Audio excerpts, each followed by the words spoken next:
إن الحمد لله نحمدك ونستعينك ونستغفرك ونعوذ بالله من شرور أنفسنا ومن سيئات أعمالنا من يهد الله فلا مضل له ومن يضلل فلا هادي له أما بعد فيا عباد الله أوصيكم وأوصي نفسي بتقوى الله تبارك وتعالى فقد فاز المتقون اللهم جعلنا منهم. Ama ndugu zangu katika imani, baada ya kumshukuru Mwenyezi Mungu Subhanahu wa Ta'ala na kumtakia rehema za amani si mwingine ni Mtume Muhammad sallallahu alaihi wasallam, awali ya yote napenda kuhusia nafsi yangu pamoja na kuhusia ndugu zangu katika imani juu ya swala ya kumcha na kumwogopa Mwenyezi Mungu Subhanahu wa Ta'ala. Wani wamchao Allah Tabaraka wa Ta'ala ndio waliofaulu. Mwenyezi Mungu atujalie miongoni mwa waliofaulu. Ama maudhui yetu ya leo biidhnillahi Tabaraka wa Ta'ala yatakuwa kwa nini hali inakuwa ngumu. Kwa nini hali ya kimaisha na ulimwengu kwa ujumla inakuwa ngumu? Ni sababu zipi ambazo kwamba zimepelekea sasa katika ulimwengu huu haijulikani mkubwa wala mdogo, si katika mujmaa yoyote, iwe ni mtaani, iwe ni nyumbani, iwe unakuta mtu baba na mtoto wanaongea, lakini huwezi kujua baba ni nani au mtoto ni nani, kutokana na mazingira ambayo kwamba sisi tunayaishi. Sasa ni sababu zipi ambazo kwamba zimepelekea sasa mpaka kuwa na hali ngumu kiasi hii?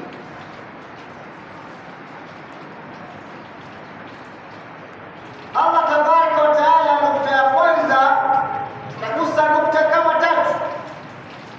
Nukta ya kwanza tutaanza ashabab, wa vijana. Vijana wengi tumekuwa na hali ngumu ya kimaisha mpaka inafikia tunakuwa waizi, maana tunaiba. Lakini kwa nini?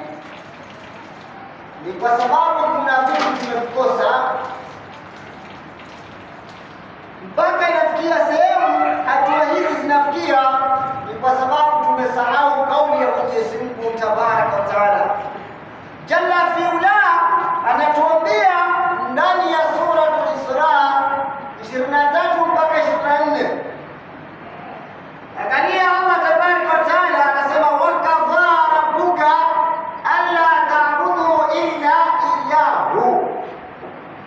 Amehukumu Allah Tabaraka wa Ta'ala kwamba tusiabudu chochote isipokuwa tumwabudu Mwenyezi Mungu Subhanahu wa Ta'ala.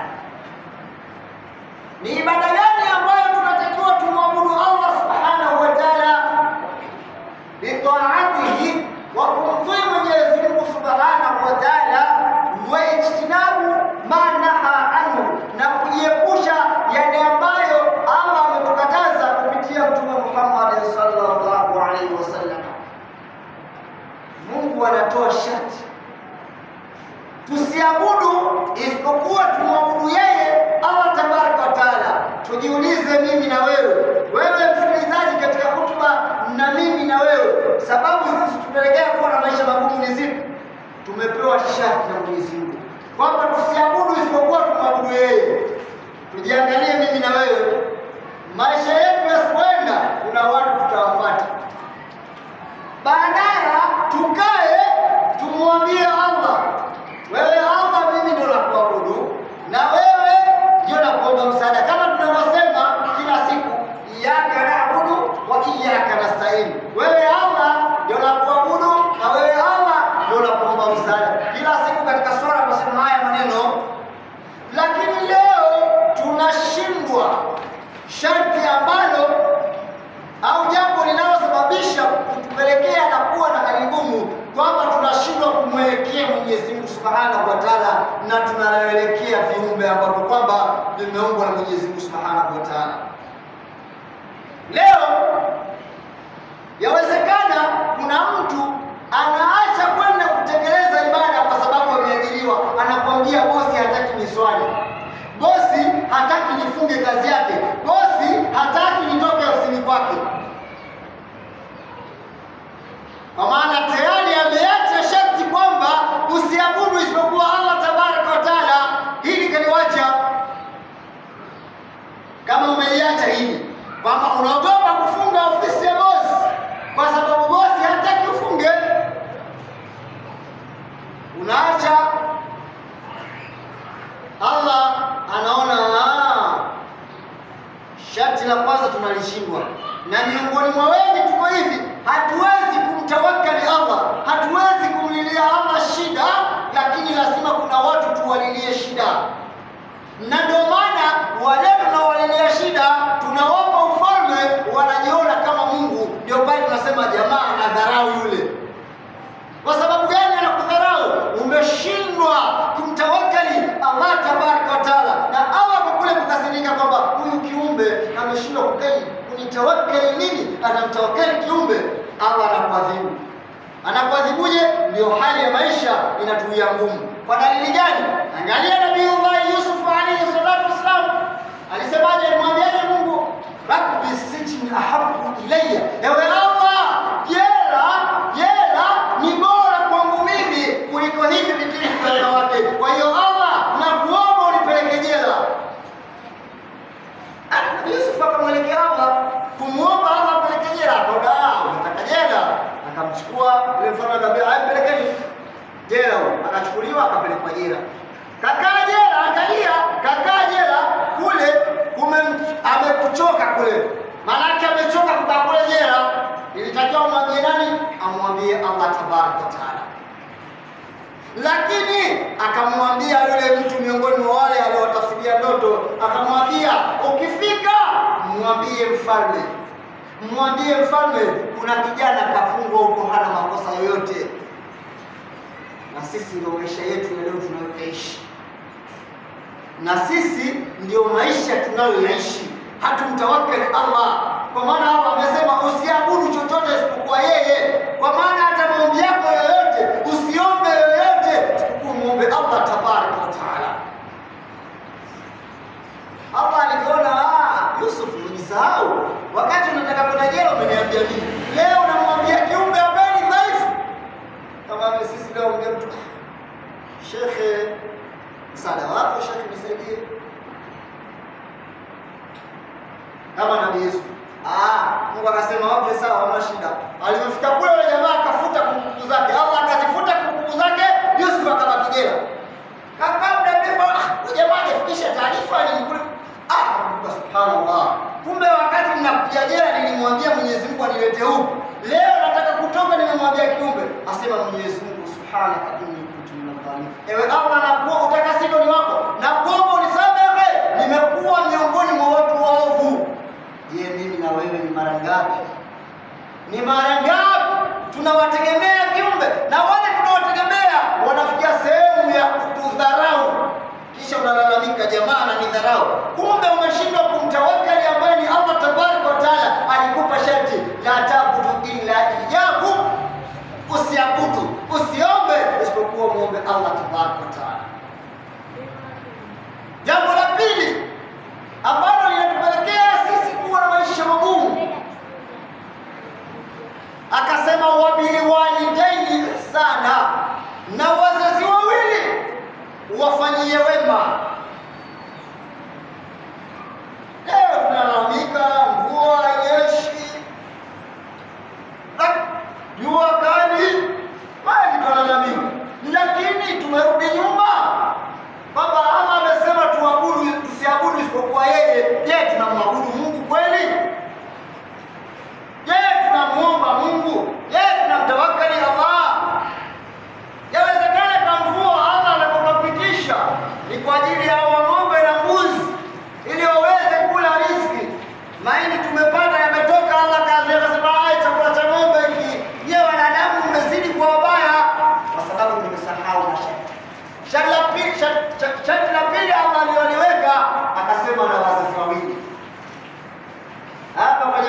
hili pia tunapokosea, hususan vijana wenu, na ndio maana tunashindwa na kusema nifanye nini. Yaani hata ile akili Allah lazima ile akili yako unakosa hata njia ya kufanya, unaona nikiiba itakuwa ni sahihi, nikiwa mwizi ndio itakuwa sahihi, kwa sababu Allah kwa namna alivyokasirika tayari inapelekea hata masikio yako hayasikii wala macho yako hayaoni. Leo ni wangapi mimi na wewe, au ni mara ngapi mimi na wewe tumediriki kuambia wazazi wetu wana tabu, mzee ana tabu, mama ana tabu? Ni wangapi mimi na wewe tunalala pazuri, tunakula vizuri, tunavaa vizuri, lakini wazazi wetu wanaishi katika mazingira ambayo ni magumu?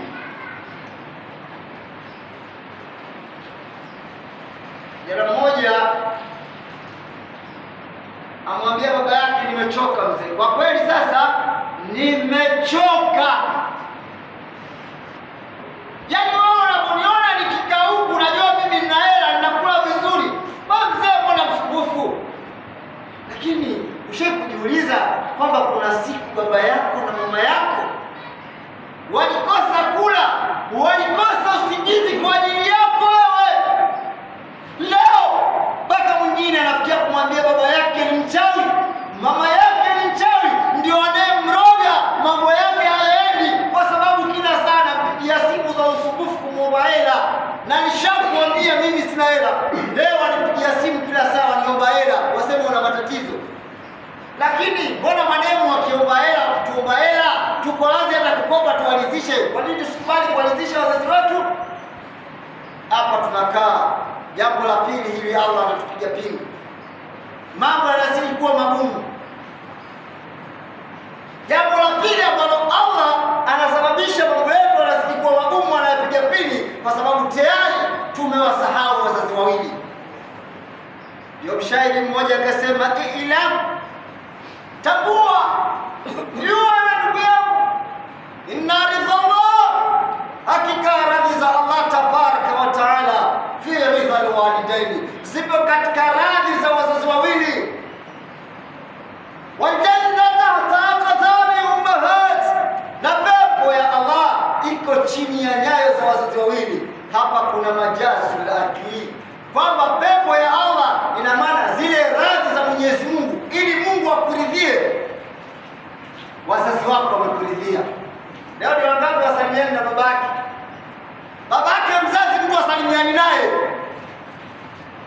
mama yake mzazi mtu asalimiani naye kwa kauli, hampendi mke wangu, hampendi mke wangu, ni msumbufu. Jambo la pili. Jambo la tatu ambalo linatupelekea sisi Allah kutuadhibu, jambo la tatu, Allah anasema ya ayyuhalladhina amanu atiu Allaha wa atiu rasula, enyi mliomwamini Allah, imani ya kweli, mtuini Mwenyezi Mungu subhanahu wa ta'ala na mtume Muhammad sallallahu alaihi wasallam, na wale wenye amri kwetu sisi. Sasa wale wenye amri kwetu sisi ni kina nani? Barakallahu li wa lakum bil Qur'an al-azim wa nafa'ani wa iyyakum bi dhikri al-ayati al-hakim. Aqulu qawli hadha, astaghfirullaha li wa lakum wa lisa'il mu'minina wal mu'minat fastaghfiruhu innahu huwal ghafurur rahim.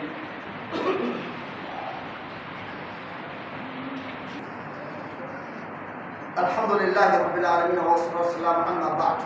Usikum mara thania wa usi nafsi bitaqwa Allah tabaraka wa taala. Na wasieni kwa mara ya pili pamoja na kuhusia nafsi yangu katika swala la kumcha Allah tabaraka wa taala, kwani wamchao Allah tabaraka wa taala ndio waliofaulu. Allah tujalie miongoni mwa waliofaulu. Nikimalizia hotuba yetu ya pili kwa kutaja yale ambayo yanatusababisha sisi kuwa na maisha magumu. Jambo la tatu, Mungu asema ya ayyuhalladhina amanu, enyi mliomwamini Allah, imani ya kweli, atiu Allah, mtuini Mwenyezi Mungu. Lakini sisi miongoni mwa wengi hatumtii Mwenyezi Mungu subhanahu wa ta'ala, kwa sababu leo ni sikukuu kwa Waislamu, lakini siamini kwamba kuna Muislamu ambaye leo anasimamia imani yake na kumwambia bosi wake leo ni miongoni mwa sikukuu zetu Waislamu, na leo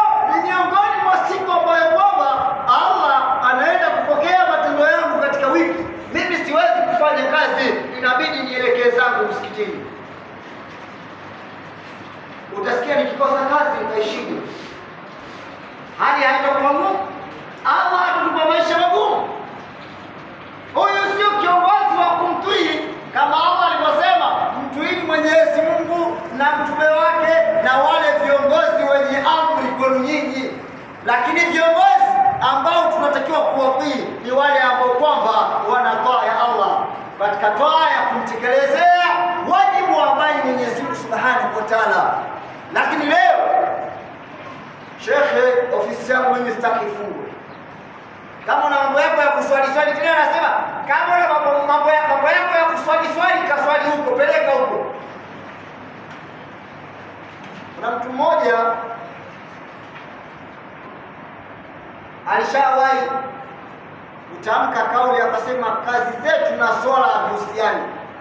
Yaani huyo Mungu wako na swala havihusiani. Sasa utachagua kwa Mungu wako au kazi, kwa sababu huyo Mungu anakupa mshahara. Inna lillahi wa inna ilaihi rajiun. Ndio maana Allah anatuadhibu. Wewe angalia, mtu unafanya kazi miaka mingi, upo ndani ya kazi, lakini maisha yako bado ni ya dhiki. Kwa nini? Unalipwa mshahara mkubwa, lakini bado maisha yako unashindwa na muuza mchicha, muuza matembele na kushinda. Kwa nini? Imekosekana toa ya Allah tabaraka wa taala, na hali inakuwa ngumu kwa sababu tumekiuka sheria ya Mwenyezi Mungu Subhanahu wa Ta'ala. Sheria gani? Allah amesema watuini viongozi wenu wale ambao nao wanamtii Mwenyezi Mungu. Leo ukiangalia katika jamii ambazo tunaishi nazo, huwezi kukuta mtu anafanya kazi wake akamuuliza umeswali. Tena akikukuta umefunga duka lake au ofisi yake kwa ajili ya kwenda kuswali, yawezekana siku hiyo ukakosa kazi. Na wewe kwa sababu huna imani ya Allah, ile sharti ya kwanza kwamba muabuduni Mwenyezi Mungu, msiabudu isipokuwa aliyekuwa Mwenyezi Mungu Subhanahu wa Ta'ala, lazima utaanza kulalamika, presha itapanda, nimefukuzwa kazi, kila mtu nimefukuzwa, kila mtu utamwambia umefukuzwa kazi, umefukuzwa kazi. Siku moja kuna ndugu yangu aliniambia, tulifungua kibanda cha kuuza chips 17 barabara 17. Sasa kutokana na ile hali ya binadamu, siku ile kazi ngumu, hakuna hela, wanunuaji hakuna, viazi vimejaa kwenye kabati. Mimi na wewe leo ni hali ni hii. Nasema jamaa, leo hali ni ngumu, leo tufanyaje leo? Yule bwana akasema, akauliza maswali. Swali la kwanza akasema, wakati unafungua hii biashara ulishawahi kuandika idadi ya wateja ambao watakuja kununua? Sema hapana. La pili, ulikuwa ushajua kwamba kwa siku nitapata kiasi fulani, yaani kwa siku lazima nitapata kiasi fulani? Hapana. Akasema, kwa nini mnapenda kuingilia majukumu yasiyo ya kwenu? Watu majukumu yasiyo ya kwetu vipi? Akasema, hili ni jukumu la Mwenyezi Mungu Subhanahu wa Ta'ala. Miongoni sote hapa, kila mmoja, iwe una ofisi yako, iwe una nini, lakini Allah ashajua utakula nini. Kinachozidi pale ni zile juhudi zetu tu za kibinafsi, kwamba lazima nijishughulishe, lazima nijishughulishe, lakini kadari yako Allah tabaraka wa taala ashaikadiria. Wajiulize, hali inakuwa ngumu kwa sababu tumekosa kumtii Mwenyezi Mungu Subhanahu wa Ta'ala. Kwa sababu tukimtii Allah, utajua mzazi ana haki yake, utajua huyu kiongozi anafaa nimtii, huyu kiongozi inabidi nimsikilize. Lakini leo utakuta hata viongozi wa dini, ukiwa na shughuli atafuatwa na gari, shughuli ikiisha ataambiwa aende, alivyokuja atajua anaondokaje. Kwenye kunawishwa atapelekewa maji, shekhe nawa atanawishwa, shughuli ikiisha anaanza kuomba maji, shekhe niletee maji, lakini mara kwanza alipelekewa maji, wa atiu Allah wa atiu rasula wa ulil amri minkum, japo kuamimu ni nimu ya baadhi ya viongozi ambao wanatoa na Mwenyezi Mungu Subhanahu wa Ta'ala. Ndugu zangu, ili Allah atupokee, ili Allah atukubali, ni lazima tukubali kuwa natoa kwake. Ili tuwe natoa kwake, tuanze na tunaoona ambao ni wazazi wetu. Tukishawatii Allah, tukishawatii hawa, Allah tutamtii, viongozi tutawatii. Lakini ikikosekana hii, jua litazidi kuwa kubwa. Tutaomba dua kila siku. Jiulize swali, unaomba dua kwa nini Mungu hakujibu? Kwa nini Mungu hakujibu? Miongoni mwa sababu ni hizi tatu na nyinginezo. Kwamba tumekosa toa ya Allah, tumekosa toa ya kuwatii wazazi. Yaani unamkuta mtu anaongea na mzazi wake, inna lillahi, Allah akufadhi. Kwa sababu utasikitika. Mpaka mwingine anamwambia ungechelewa kidogo, chelewa kidogo tuningekuzaa. Alafu wewe unakaa unasema hali ni ngumu. Nikimalizia hotuba, kuna shekhe mmoja, fanya biashara mmoja, alikuwa hali yake ya kimaisha ni nzuri. Lakini kadiri ya siku zinavyoenda, biashara baadaye ilikuwa kubwa, izidi kuwa kubwa, akawa anashuka taratibu. Wengi watu tunajua ukifilisika, yani sawa na leo ndugu zangu nawaambia, mtu akiwa kazini, kajiliwa kazini, utamuona kiswali. Lakini akistaafu au muda wake ukisha, unasikia shekhe la swala. Yaani kwamba tayari amefilisika. Sasa Mungu ndio msaada wake, mashekhe ndio msaada wake. Yule bwana akaenda kwa shekhe akamwambia, shekhe, mimi nimekuja bwana na mtihani. Kijana, shekhe, biashara yangu kila kukicha inapungua. Shekhe anamuuliza, babako? Asema naam. Mamako? Asema naam. Akamwambia, mara mwisho wewe kuwasiliana na wazazi wako ni nini? Yaani mara mwisho kumpigia baba yako na mama, asema nikifikiria yawezekana mwezi umeisha. Shekhe mwambia nini? Asema mwezi shekhe, nahisi mwezi na kidogo umeisha. Naambia wewe hakuna dua ya kukuombea, nenda kwa wazazi wako wakakuombea dua. Nenda kwa wazazi wako wakakuombea dua. Dua yao itakuwa ni ijaba, nenda, Allah amekasirika. Kwa sababu gani? Wazazi wako wanakasirika. Lakini leo sisi tuliangalia, ndugu zangu, ili tufanikiwe katika maisha ya kidunia na kiakhera, lazima tukubali kuwatii wazazi wetu ambao ndio pepo tunaoiona kabla ya pepo ambayo hatuoni. Inna Allaha wa malaikatahu yusalluna 'alan nabiy ya ayyuhalladhina amanu sallu 'alayhi wa sallimu taslima. Allahumma salli 'ala sayyidina Muhammad wa 'ala ali sayyidina Muhammad.